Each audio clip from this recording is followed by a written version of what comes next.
सभी किसान भाइयों को नमस्कार। स्वागत है आज के इस अगले वीडियो में। आज का ये वीडियो बहुत ही खास होने वाला है। जैसा कि सभी किसान भाई जानते हैं कि हमारे यहाँ बारिश का मौसम आ गया है और बारिश भी होने लगी है। तो जैसे ही बारिश स्टार्ट हुई है, शुरुआत हुई है, तो सभी किसान भाई अब इसमें यूरिया का जो है तेज़ी से इस्तेमाल करना प्रारंभ कर देंगे। तो इस पर आज हमने जो है यूरिया को, खाद को किस मात्रा में और कैसे डालनी चाहिए, इसके बारे में हम विधिवत आपको जानकारी देंगे। तो सबसे पहले तो किसान भाइयों आपको हम बताना चाहेंगे कि जो यूरिया होती है ये गन्ने के लिए, चाहे पौधा गन्ना हो चाहे पेड़ी गन्ना हो, पौधा गन्ना पेड़ी गन्ने दोनों गन्ने के लिए यूरिया का जो एक महत्वपूर्ण योगदान होता है।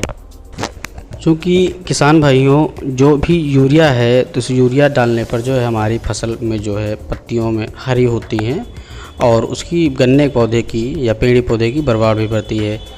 तो सबसे पहले हम बताते हैं कि यूरिया जो है किसके साथ में आप मिला करके डालना चाहिए, किसके साथ में नहीं डालना चाहिए। तो सबसे पहले किसान भाइयों यूरिया के साथ सल्फ़र मिला करके आप डाल सकते हैं। यूरिया प्लस धनजाइन गोल्ड के साथ मिला के डाल सकते हैं।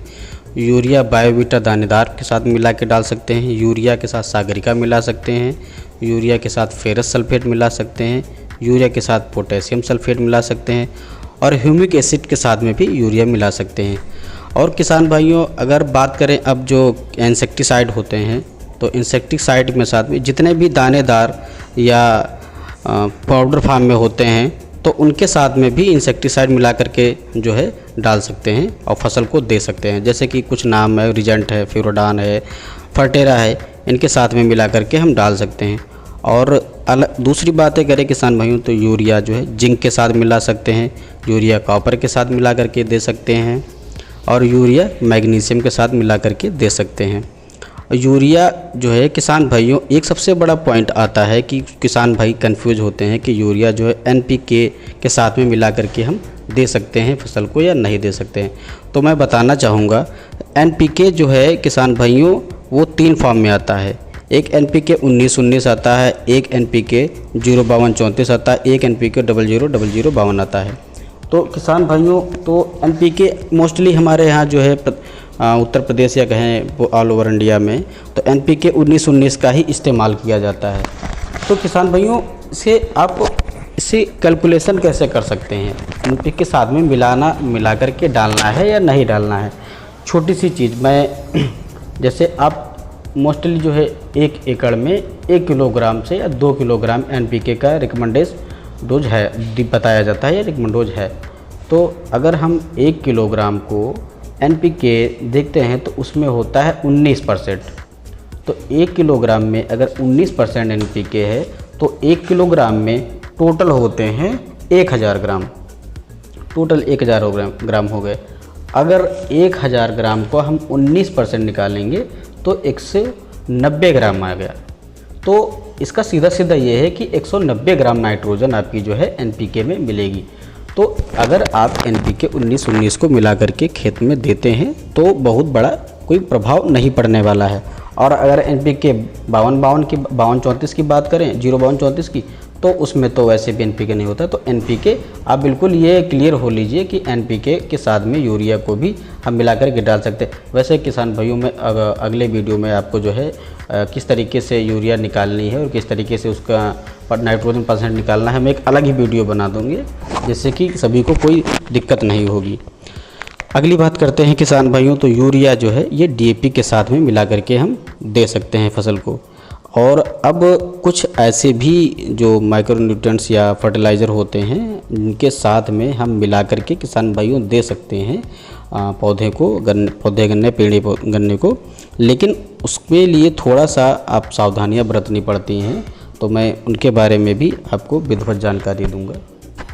तो किसान भाइयों जैसे कि अगले जितने भी फास्फेट जिनमें भी जो फर्टिलाइज़र होते हैं, जैसे कि आपका सिंगल सुपर फास्फेट एसएसपी होता है, एक सुपर फास्फेट होता है, एक ट्रिपल सुपर फास्फेट होता है, तो इनके साथ भी मिला करके हम डाल सकते हैं। लेकिन सावधानी ये बरतनी है, मिलाना है किसान भाइयों तो हमेशा आप ये ध्यान में रख कर के चीज़ें मिलाइएगा कि 1 एकड़ की डोज में ही मिलाइए।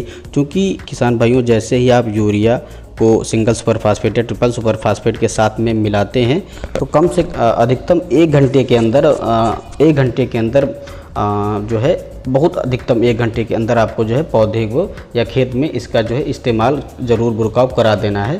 35 से 40 मिनट बाद जो है किसान भाइयों 35-40 मिनट बाद जो इसकी जो है क्रिया चालू हो जाती है, तो जिससे ये पिघलने लगती है। तो इसलिए हम पिछले वीडियो में आपको बता चुके हैं कि बेसल डोज में जो है इसको मिला करके डालना है। और तो इस डोज में आप क्लियर हो लीजिए कि डाल सकते हैं, लेकिन इसको ये जो फास्फेट है इनको मिला करके हम अधिक देरी के लिए रख नहीं सकते हैं। तो इनको 1 घंटे के अंदर जो है खेत में पहुँचाना है।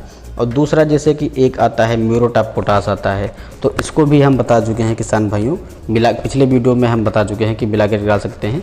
इसमें यूरिया के साथ में मिला कर डाल सकते हैं, लेकिन एक वही चीज़ होती है कि 40 मिनट से 35 से 40 मिनट बाद ये अपनी क्रिया करना स्टार्ट कर देता है।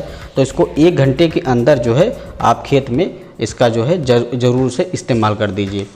और तीसरी बात किसान आती है, अब सबसे बड़ी बात आती है, हम यूरिया को जो है कौन कौन से जो है खादों के साथ में मिला करके नहीं डाल सकते हैं, जिसमें नंबर 1 कैल्शियम नाइट्रेट आता है, दूसरा कैल्शियम अमोनियम नाइट्रेट आता है और तीसरा अमोनियम नाइट्रेट आता है।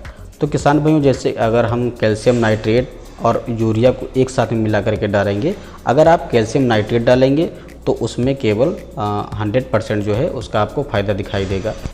अगर आप यूरिया के साथ में कैल्शियम नाइट्रेट डालते हैं तो जो आपकी फसल है वो 50 से 60% ही आपका उसका जो है फ़ायदा दिखाई देगा। जो किसान भाइयों जो कैल्शियम नाइट्रेट होता है इसमें नाइट्रोजन होती है जो ऑलरेडी जो कि पौधों को नाइट्रोजन नाइट्रेट फॉर्म में प्राप्त होती है, और कैल्शियम नाइट्रेट में या अमोनियम नाइट्रेट में पहले से ही ऑलरेडी यूरिया जो होती है वो नाइट्रेट फॉर्म में एकत्रित होती है। इसलिए जो है किसान भाइयों इसको कैल्शियम नाइट्रेट के साथ में नहीं मिला करके डाल सकते हैं। तो किसान भाइयों हमारी जानकारी कैसी लगी हमें ज़रूर कमेंट बॉक्स में बताएं, और किसी भी सुझाव जानकारी के लिए हमें कमेंट करें और हमारे चैनल से ज़रूर सब्सक्राइब करें। और इसी प्रकार के वीडियो के लिए जुड़े रहिए हमारे चैनल से, सब्सक्राइब करें। धन्यवाद, फिर मिलते हैं अगले वीडियो में।